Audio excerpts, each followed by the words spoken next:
Parshat Vayeshev.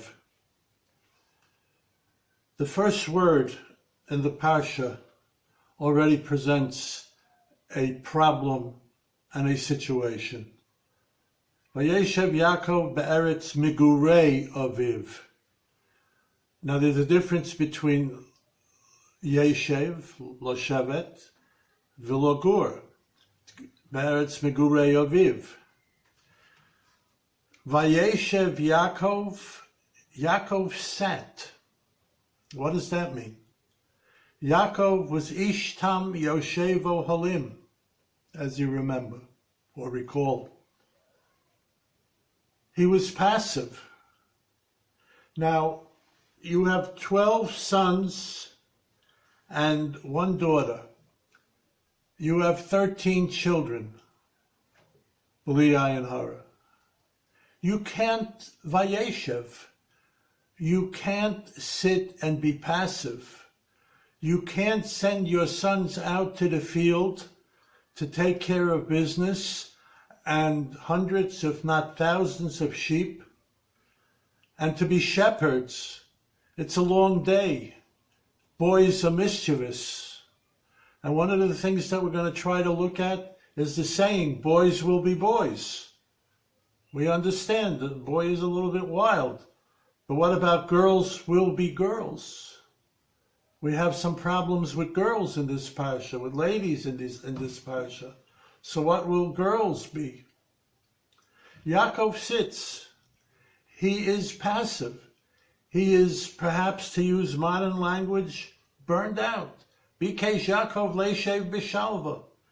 Yaakov just wants to sit and relax. He just wants to enjoy what's left of his life.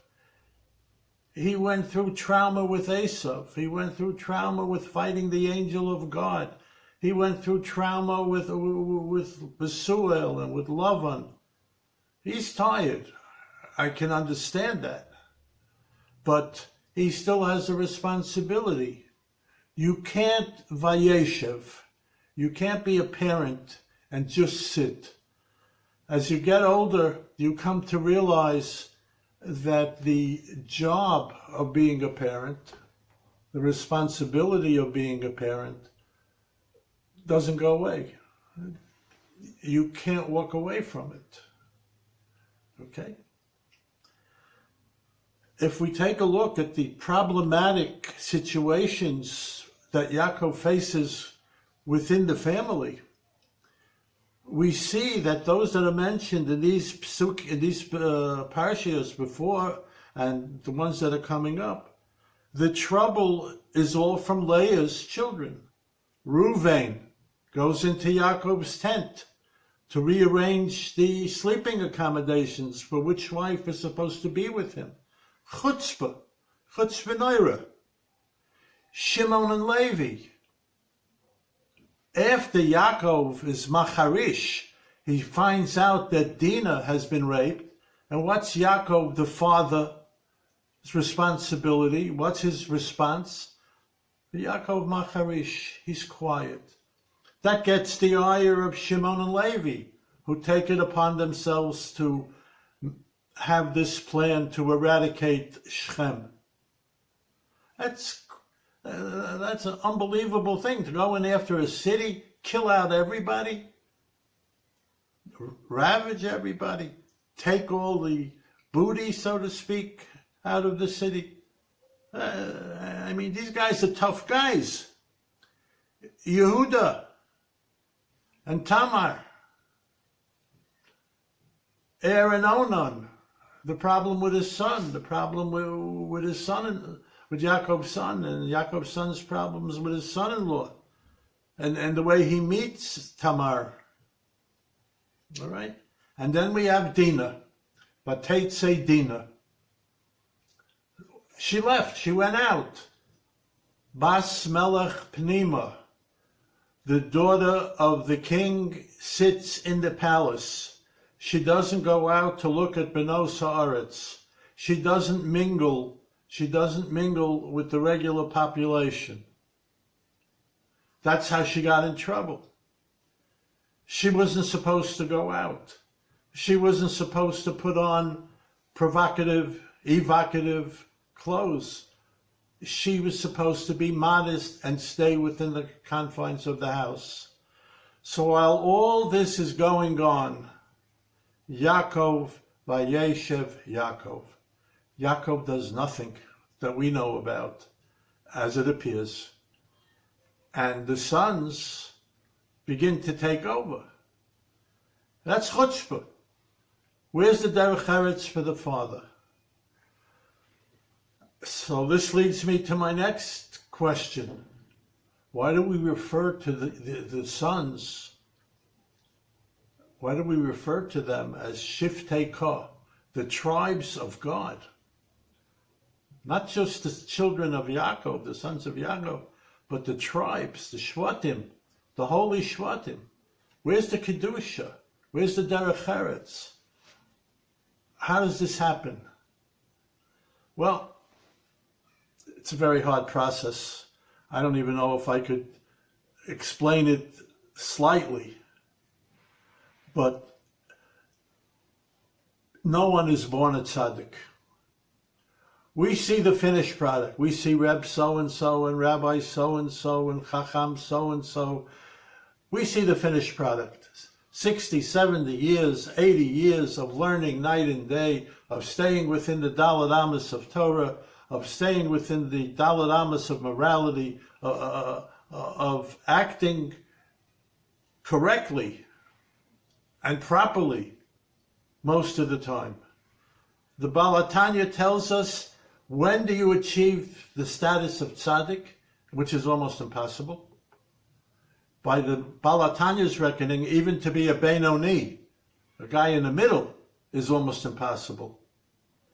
But the Baal HaTanya tells us you reach the point of being a tzaddik only when you could break the Yetzer Hara. The evil inclination has no power over you. You see a pizza pie, you don't want to devour the whole thing. You see some other things that we probably shouldn't be seeing walking in the streets. It doesn't matter to you. It doesn't register to you. You're not enticed by it. You have no evil desire. You have no evil inclination. You just want to be Oved Hashem in everything that you do and everything that you say. That's why Yosef is called Yosef HaTzadik.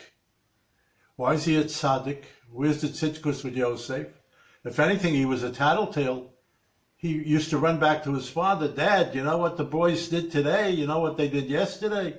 You know what's going on? You know what kind of language they're using? You know what's going on with the daughters of Canaan? He was a tattletale, all right? And he knew he was loved by his father. He had the Ketonat Pasim. He knew he had the upper hand on his brothers. But that's not a good nature. So how did he change his nature? How did he break his nature to become a tzaddik, Yosef HaTzadik? Well, when Potiphar's wife tried to seduce him, and we are told she was beautiful, she was this, she was that, the Torah says about Yosef, Vayima Ein, and it's with a shalshelis. So the Baal Koreh does it basically 3 times. He screamed up to heaven.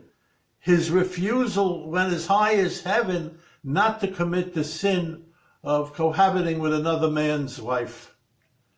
That broke his Yetzer Hara. Yetzer Hara could have no longer any power over Yosef. That's why he doesn't take revenge on his brothers. How do you become a tzaddik? It's hard. Learn the Tanya and see what he says. It's almost impossible. That's why there's only 1 or 2 every generation, real tzaddikim. Okay? Now, let's go back to the sale of the brother. They didn't want to sell him. They wanted to kill him. It's only after Yehuda, Reuven, or so, they say some things, they intercede, and they decide, okay, let's just throw him in a pit, we'll sell him. First of all, even Esav Harasha, who could never defeat his Yetzer Hara, but did on one occasion when he found out the deceit that Yaakov committed against him. He wanted to kill Yaakov, and he was boiling mad. He was mad as Esav. And he wanted to kill him there and then. But the Torah says that Esav said to himself, no, I'm not going to kill Yaakov now. I will wait till my father dies so that he could die peacefully, and after my father dies, I'll do what I have to do. The sons of Yaakov, the future Shiftei Kor, say, let's bring the gown, the shirt, whatever Yaakov made for him, filled with blood to our father, and tell him he was devoured, he's dead. The entire clan of brothers, besides Leah's children, they conspire against this. And for 17 or 20 years, they kept it quiet. There was no hint to Yaakov that his son survived, that his son was killed. Nothing. When was the last time you heard of people, so many, keeping a secret for so long? These are very tough people. These are very tough people, except for the father. Vayeshev Yaakov. Yaakov, he was out of the picture. He was out of it. So the boys took over. And these are not stam boys. I will mention in the parsha of Vayigash. Vayigash Elav Yehuda. Yehuda the lion. Yehuda the future king. And he whispers to who he didn't know at the time was Yosef. He says, give me back Binyamin, or we're going to destroy Egypt. These were powerful people. These were not tzaddikim. Tzaddikim can't destroy a city. Tzaddikim can't destroy a nation. When do they become tzaddikim? At a future point. At a future point, they do one thing. Yesh mi shekona olamo berega achat. Someone could buy his world to come, his name, his position, his tzidkus, by doing one thing. And the one thing that they all did collectively, is they said something in unison. And at that point, they became Shiftei Kor. At that point, they became a nation. At that point, they became holy. At that point, they did a full tshuva for all the aggravation, for all the lies, for all the treachery, for all the things that were immoral. They did the tshuva, and hopefully they were forgiven. Now, if I had come to you and said, listen, I have a shidduch for you. Wow, the family has thousands of sheep. The great-grandfather threw out one son. He wanted to kill another son. The grandfather wanted to, the grandmother, they stole the Bechorah from their son and gave it to the other one. This one married 4 women.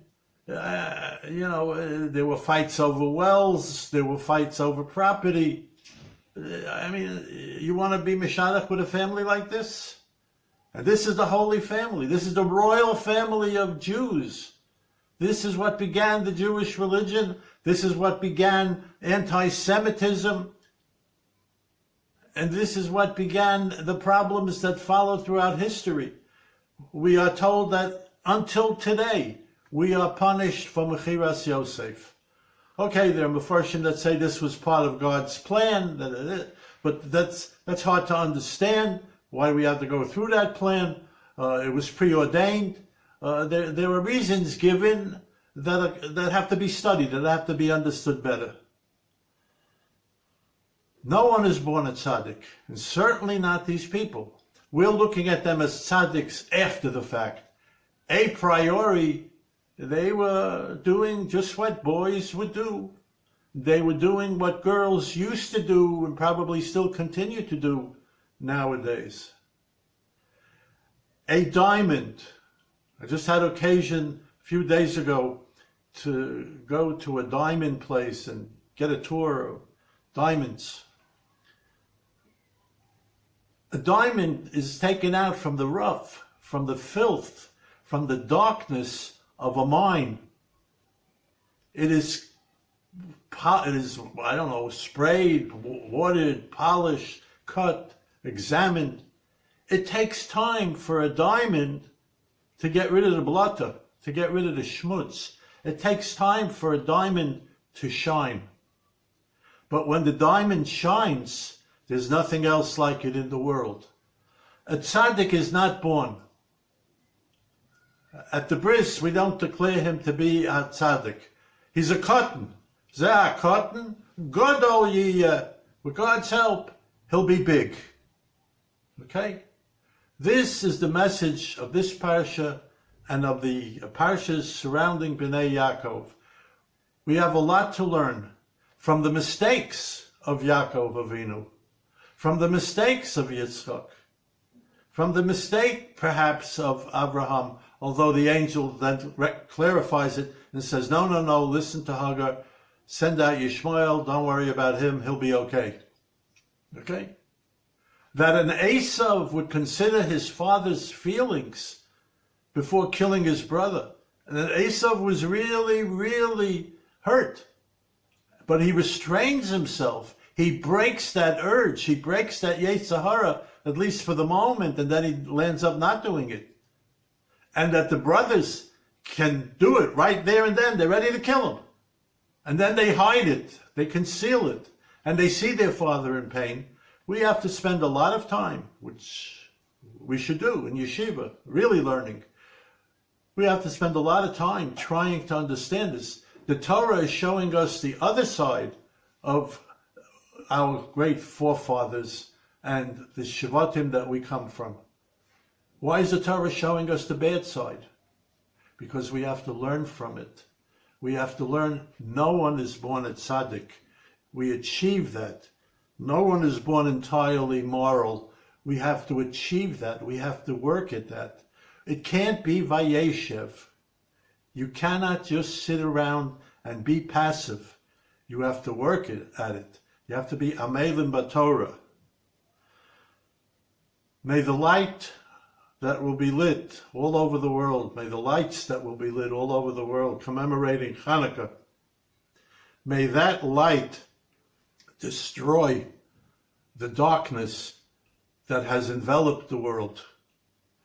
Shabbat Shalom, Shalom al Yisrael u'briyut, and al lichtiken Hanukkah.